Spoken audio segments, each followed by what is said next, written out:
ಓ ಯಾದವ್ ನಮಸ್ಕಾರ. ಅಧ್ಯಕ್ಷರ ನಮಸ್ಕಾರ ಕಣ್ರಿ. ಎಂತಾದ್ರಿ ಸನ್ಮಾನ ಗಿನ್ಮಾನ ಎಲ್ಲ ಬಾಳ ಆಗಿದೆ, ಬೆಲ್ಟ್ ಮತ್ತೆ ಹೊಡ್ಕೊ ಬಂದ್ರೆ ಎಂತ ಕತೀರಿ? ಓ ಅಧ್ಯಕ್ಷರ ಈ ಬೆಲ್ಟಿನ ಕತೆ ಕೇಳಿದ್ರೆ ಮರ್ರೆ ನಿಮಗೆ ತಲೆ ಬಿಸಿ ಆಗೋದ್ ಕಣ್ರಿ. ಅದೇನ ಜೀವ ಬದುಕಿ ಬಂದಿದೆ ಬಾರಿ ಬಂಗದಲ್ಲಿ. ಅದೇನ ಜಿ ಕನ್ನಡ ಒಂದು ಅಲ್ದೆ ಹೋಗಿದ್ರೆ ನನ್ನ ಕೊಂದೆ ಆಗ್ತಿದೆ ಕಣ್ರಿ. ಅದೇನ ಇದೊಂದು 2 ವರ್ಷದಿಂದ ಚಾಂಪಿಯನ್ ಬೆಲ್ಟ್ ನನ್ನ ಹತ್ರ ಉಂಟು ಅಧ್ಯಕ್ಷರ. ಹೌದು. ಇವನು ಏನ್ ಮಾಡ್ದ ಅಂಡರ್ಟೈಗರ್ ದುಬೈಗೆ ಉಪಾಯದಲ್ಲಿ ಕರ್ಸಿದ್ ಕಣ್ರಿ. ಬಾ ಕುಸ್ತಿ ಗಲಾಟೆ ಏನ್ ಬೇಡ, ನೀನ್ ಸ್ವಲ್ಪ ಬಂದು ಕಾಮೆಂಟ್ರಿ ಮಾಡು ಅಂತ ಕರೆದು ಅಧ್ಯಕ್ಷರ. ಸತ್ಯ ಅಂತ ನಾನು ಓದಂಗೆ ಅಧ್ಯಕ್ಷರ ಕುಸ್ತಿಗೆ ಪೆಟ್ಟಿಗೆ ನಿಂತಿದ್ದಲ್ಲ. ನಿಮ್ಮ ಹತ್ರ ಪೆಟ್ಟಿಗೆ ನಿಂತಾಯ್ತು, ನಾನು ಕೂತಿಗೆ ಹಿಡ್ದಾಯ್ತು. ಕೂತಿಗೆ ಹಿಡಿದು ಮೇಲೆ ಎತ್ತಿ ಆಯ್ತು ಅಧ್ಯಕ್ಷರ. ಎತ್ತೋದಿಗೆ ನನಗೆ ಉಸಿರಾಡಂಗಿಲ್ಲ ರೀ, ಉಸಿರೇ ಬಂದಾಯ್ತು. 2-3 ಸಲ ನೆಲಕ್ಕೆ ನಾಯಿ ಬೊಟ್ಟಂಗ್ ಬೊಡ್ಸಿದೆ ಕಣ್ರಿ. ಅಷ್ಟ್ರೊಳಗೆ ಅಷ್ಟೊತ್ತಿಗೆ ಜಿ ಕನ್ನಡದವ್ರು ದೇವ್ರ ತರ ಒಂದು ಆ ಕಡೆಯಿಂದ ಫೋನ್ ಬಂತು ಕಣ್ರಿ. ಜಿ ಕನ್ನಡದಿಂದ ಬರ್ಬೇಕಂತ. ಕುದಿಗೆ ಹಿಡಿಬೇಡ ಮಾರ, ನನಗೆ ಉಸಿರು ಕಟ್ತಾ ಉಂಟು, ಸ್ವಲ್ಪ ಕೆಳಗೆ ಇಳಿಸು, ನನಗೆ ಒಂದು ಫೋನ್ ಅರ್ಜೆಂಟ್ ಬರ್ತಾ ಉಂಟು, ಇಳಿಸು ಅಂತ. ಕೆಳಗೆ ನೆಲಕ್ ಬಿಡು ಅಂತ ಹೇಳ್ದೆ ಅಧ್ಯಕ್ಷ. ಏನೋ ಪುಣ್ಯಕ್ಕೆ ಅಧ್ಯಕ್ಷರ ಬಿಟ್ಟು ಅರ್ಧ ಗಂಟೆ ಸುಧಾರಿಸ್ಕೊಂಡ ಕಣ್ರಿ ಅಧ್ಯಕ್ಷರ. ಇವನು ಇಲ್ಲೇ ಕೂತಿರು, ಪೆಟ್ಟು ಮಾಡೋಣ, ಒಂದ್ ಫೋನಲ್ಲಿ ಮಾತಾಡ್ತೀನಿ ಅಂತ ಹೇಳಿ ಅಧ್ಯಕ್ಷರ ಹಿಂದ್ಗಡೆ ಪಿಡ್ಚ ಅಧ್ಯಕ್ಷರ ಓಡ್ ಬಂದಿದ್ದು. ನನ್ ಚಪ್ಪಲಿ ಎಲ್ಲ ಎಲ್ಲಿ ಬಿದ್ದಾವ ಅಂತ ನನಗೆ ಗೊತ್ತಿಲ್ಲ ಅಧ್ಯಕ್ಷರ. ಆ ಓಡಿದ ಜಾಗದಲ್ಲಿ ಇನ್ನು ಸಂತಾನಕ್ಕೆ ಒಂದು 5 ವರ್ಷ ಹುಲ್ಲೂಟ ಹಾಕ್ಲ. ಚಪ್ಪಲ್ ಅಲ್ಲಿ ಇದ್ದಾವ್ ಕಣ್ರಿ, ಬೇರೆ ಅವ್ರದ್ದು ಯಾರ್ದ ಹಾಕಂದ್ ಪಿಡ್ಚ ಅಧ್ಯಕ್ಷರ. ಹಂಗ್ ಬಂದವನ್ ಸೀದಾ ಮನೆಗೆ ಅಧ್ಯಕ್ಷರ. ಮನೆಗೆ ಬಂದಿದ್ದು. ಇದೆಂತ ಸನ್ಮಾನ ಮಾಡಿದ? ಸನ್ಮಾನ ಯಾರ್ರಿ ಮಾಡೋದು? 2 ದಿನದಿಂದ ಸನ್ಮಾನ ಮಾಡ್ತಾರಂತ ಕಾದೆ ಅಧ್ಯಕ್ಷರ. ಖುಷಿಗೆ ಊರ್ ಜನ ಒಂದ್ ಬೆಲ್ಟ್ ಹೊಡ್ಕೊ ಬಂದಿದ್ ಖುಷಿಗೆ ಸನ್ಮಾನ ಮಾಡ್ಬೋದೇನಂತ ಭಾರಿ ಕಾದೆ ಅಧ್ಯಕ್ಷ. ಯಾರು ಸನ್ಮಾನ ಮಾಡೋ ಅಂದಾಜಿಲ್ಲ. ಈಗ ನಿನ್ನೆ ಒಂದು ಸಂಜೆ ಒಂದು ವಾಲಿಬಾಲ್ ಆಗ್ತಿತ್ತು ಅಧ್ಯಕ್ಷ. ಒಂದ್ ಸನ್ಮಾನ ಮಾಡ್ರ ಮಾರ, ನಾನು ಬೆಲ್ಟ್ ಎಲ್ಲ ಹೊಡ್ಕೊ ಬಂದಿನ ಅಂತ ಹೇಳ್ದೆ ಅಧ್ಯಕ್ಷರ. ಇದು ವಾಲಿಬಾಲ್ ಆಯೋಜನೆ ಮಾಡ್ದವನ್ಗೆ, ನಿನ್ ಸನ್ಮಾನ ಮನೆ ಹಾಳಾಗೋಯ್ತು ಮಾರ, ಇಲ್ಲಿ ಡೊನೇಷನ್ ಆಗಿಲ್ಲ ಮರ, ನಿನ್ ಸನ್ಮಾನ ಎಲ್ಲಿಂದ ಮಾಡೋದಂತ ಹೇಳ್ದ.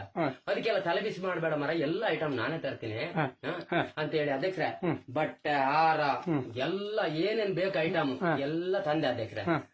ಇವನು ರಾತ್ರಿ 12 ಗಂಟೆ ಆದ್ರೂ ಅಧ್ಯಕ್ಷರ ಕುಡ್ಕೊಂಡು ಆ ಕಡೆ ಈ ಕಡೆ ತಿರುಗ್ತಾನೆ ಹೊರತು ನನಗೆ ಸನ್ಮಾನ ಮಾಡೋದಿಲ್ಲ.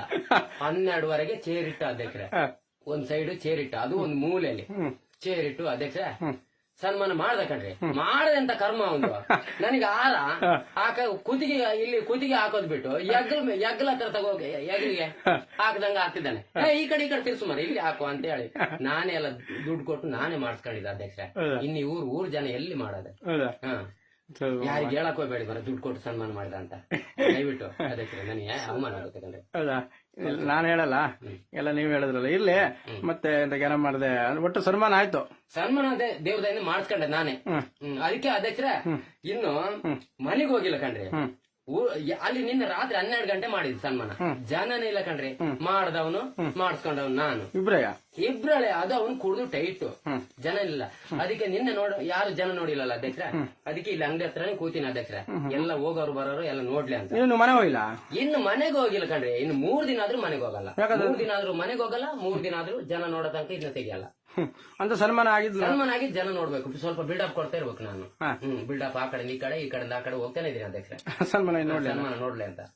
ಆಯ್ತು, ಒಳ್ಳೇದಾಗ್ಲಿ. ಮತ್ತೆ ಈಗ ನಾಡ್ದು ಎಲೆಕ್ಷನ್ ಎಲ್ಲ ಬರ್ತಾ ಉಂಟು, ವೋಟ್ ಹಾಕ್ತಿದ್ದೀರಾ? ಆ ಮಾತು ಯಾವನಿಗೆ ಹೇಳ್ತೀರಿ ನೀವು? ಯಾರಿಗೆ ಹೇಳ್ತೀರಿ ಹೇಳಿ? ವೋಟ್ ಹಾಕ್ದಲ್ಲಿ ಬಿಡಕ್ಕಾಗುತ್ತೇನ್ರಿ? ವೋಟ್ ಹಾಕ್ತಿದ್ದೀರಾ? ಅದ್ ನಮ್ದು ಹಕ್ಕಲ್ಲೇನ್ರಿ? ಯಾಕೆ ವೋಟ್ ಹಾಕ್ತಿದ್ದೀರಾ? ನಾನು ದೇಶದಲ್ಲಿ ಜೀವಂತವಾಗಿದ್ದೀನಿ ಅನ್ನೋ ಒಂದು ಗುರುತಿಗೆ ವೋಟ್ ಹಾಕ್ಲೇಬೇಕು. ನೀವು ಜೀವದಾನ ಇದೀರಿ ಅಂತ ಹೇಳಿ ಸರ್ಕಾರ ಗೊತ್ತಾಗ್ಬೇಕಣ್ರಿ. ಯಾವ್ದವ್ರು ಜೀವದಲ್ಲಿದ್ದಾರೆ, ಇನ್ನೊಬ್ರು ಜೀವದಲ್ಲಿದ್ದಾರೆ ಅನ್ನೋ ಒಂದು ಗುರುತಿಗೆ ಮತ್ತ ಕೆಲಸ ಮಾಡ್ಲಿ ಮಾಡದೇ ಇಲ್ಲ, ಅದು ನಮಗೆ ಬೇಡ. ಯಾರು ಬರ್ತಾರ, ಏನ್ ಮಾಡ್ತಾರ ಅದ್ ಬೇಡ. ಒಟ್ಟು ನಮ್ದೇನು ಉಂಟು, ನಮ್ದು ಹಕ್ಕು ನಾವು ಚಲಾಯಿಸಬೇಕು ಅಧ್ಯಕ್ಷರ. ದಯವಿಟ್ಟು ನಾನು ಮತ ಹಾಕ್ತಿದ್ದೀನಿ, ನೀವು ತಪ್ಪದೆ ಮತ ಹಾಕಿ. ಇನ್ನು ನಿಮ್ಮ ಅಕ್ಕಪಕ್ಕದವ್ರಿಗೆ, ನಿಮ್ಮ ಸ್ನೇಹಿತರಿಗೆಲ್ಲ ಮತ ಕಡ್ಡಾಯವಾಗಿ ಹಾಕ್ಬೇಕು ನೀವು. ಬ್ಯಾಂಡ್ ಡ್ರೈವ್ ಹಾಕ್ತಿದಾರ ಓಟು? ಓ ಅಧ್ಯಕ್ಷರ, ಬ್ಯಾಂಡ್ ರವಿದ ಒಂದು ಕತೆ ಕೇಳಿದ್ರೆ ಮಾರ್ರೆ, ರಾತ್ರಿ ಅಂತೂ ಅವನು ಮಲಗೇ ಇಲ್ಲ ಬಿಡಿ. ಯಾಕಂದ ಈಗ ಪಕ್ಷದವ್ರು ಬರ್ತಾರಲ್ಲ ಅಧ್ಯಕ್ಷರ, ಅಣ್ಣ ನನ್ನ ಹತ್ರ ನಿಲ್ಲಿ ಅಣ್ಣ, ನನ್ನ ಹತ್ರ ಇಷ್ಟು ಓಟ್ ಉಂಟು, ನಾನು ಹಾಕ್ತೀನಿ, ನಮ್ಮ ಮನೇಲಿ ಇಷ್ಟು ಓಟ್ ಉಂಟು ಅಂತ ಹೇಳಿ ದುಡ್ಡು ಇಸ್ಕೊಳ್ಳೋದು. ಅವ್ರನ್ನ ಅಲ್ಲಿ ತನಕ ಹೋಗೋದು, ಅಲ್ಲಿ ಬಿಟ್ಟು ಸೀದಾ ಹಂಗೆ ವಾಪಸ್ ಬರೋದು. ಮತ್ತೆ ಈ ಕಡೆ ಅವ್ರ ಜೊತೆ ಹೋಗೋದು, ಅಣ್ಣ ಇಷ್ಟು ಓಟ್ ಹಾಕ್ತೀನಿ ಅಣ್ಣ, ಇಷ್ಟು ಕೊಡಿ ಅಂತ ಇಸ್ಕೊಳ್ಳೋದು. ಅವ್ರನ್ನ ಅಲ್ಲಿ ತನಕ ಅವ್ರ ಜೊತೆ ಹೋಗೋದು ಮತ್ತೆ ಅಲ್ಲಿಂದ ವಾಪಸ್ ಬರೋದು. ಒಂದು ಗಾಡಿ ಹೋಗಂಗಿಲ್ಲ ಅಧ್ಯಕ್ಷರೇ. ಅದ್ ಬಿಡಿ, ಒಂದ್ ಮೀನಿನ ಗಾಡಿ ಬರ್ತಾ ಉಂಟು ಅಧ್ಯಕ್ಷರೇ ರಾತ್ರಿ 12 ಗಂಟೆ. ಇವ್ನು ನಗ್ಗದು ಬಂದಾಯ್ತು ರೋಡ್ಗೆ, ದುಡ್ಡು ಹಂಚಕ್ ಬಂದ್ರ ಅಂತ. ಹೌದ್ರಿ, ಭಾರಿ ದುಡ್ಡು ಮಾಡೋಣ ಕಣ್ರೆ. ಒಂದು ಓಟ್ ಇರೋದು ಅಧ್ಯಕ್ಷರೇ, ಅವ್ರಿಗೆ ಹಾಕ್ತಾರ ಇವ್ರಿಗೆ ಹಾಕ್ತಾರ, ಯಾರಿಗೋಸ್ಕರ ಹಾಕ್ತಾರೆ? ಯಾರಿಗ ಅವನ್ ಹಾಕ್ತಾನೆ ಓಟ್ ಎಲ್ಲಿ ಬದ್ನಕಾಯಿ? ಅವ್ರ ಮನೆಯವ್ರೇ ಹಾಕಲ್ಲ, ಅವ್ರ ಮನೆಯವ್ರೆ ಅವ್ನ ಮಾತು ಕೇಳಾಕ್ಲ. ಇವನು ಒಂದು ಓಟ್ ಯಾವನಿಗೆ ಹಾಕ್ತಾನೆ ಯಾರಿಗೆ ಬಿಡ್ತಾನೆ ಗೊತ್ತಿಲ್ಲ ಅಧ್ಯಕ್ಷರೇ. ಅದು ದುಡ್ಡು ಮಾತ್ರ ಎಲ್ಲಾ ಕಡೆಯಿಂದಲೇ ಇಸ್ಕೊಂತಿದ್ದಾನೆ. ಸತ್ಯ ಕಂಡ್ರೆ ಅಧ್ಯಕ್ಷರ ನಾನ್ ಹೇಳ್ದಂತ ಹೇಳ್ಬೇಡಿ. ಮತ್ತೆ ಅಧ್ಯಕ್ಷರ ಹತ್ರ ನೀವು ಚಾಡ್ ಹೇಳಿದ್ರಿ, ಅವ್ರು ಊರಿಡಿ ಪಬ್ಲಿಕ್ ಮಾಡ್ತಾರಂತ ನನ್ನ ಹತ್ರ ಕುಸ್ತಿ ನಿಲ್ತಾನೆ. ಕುಸ್ತಿ ನಿಲ್ತಿರ ಅವ್ನು ಇರಕ್ಕೂ ಹಂಗೆ ಇದ್ದಾನೆ. ಒಂದೇ ಪೆಟ್ಟಿ ನನ್ನ ಮಂಗಿಸಿದ. ಸರಿ ಆಯ್ತು, ಅಧ್ಯಕ್ಷರ ತಪ್ಪದೆ ಮತ ಹಾಕಿ, ನಿಮ್ ಸ್ನೇಹಿತರಿಗೆ ಹಾಕಿ. ಪದೇ ಪದೇ ಹೇಳ್ತಿದ್ದೀನಿ, ಓಟ್ ಮಾತ್ರ ಬ್ಯಾಂಡ್ ರವಿ ತರ ಮಾರಾಟ ಮಾಡಬೇಡಿ. ಹೌದಾ? ನಮಸ್ಕಾರ. ಆಯ್ತು, ಒಳ್ಳೆದಾಯ್ತು. Thank you.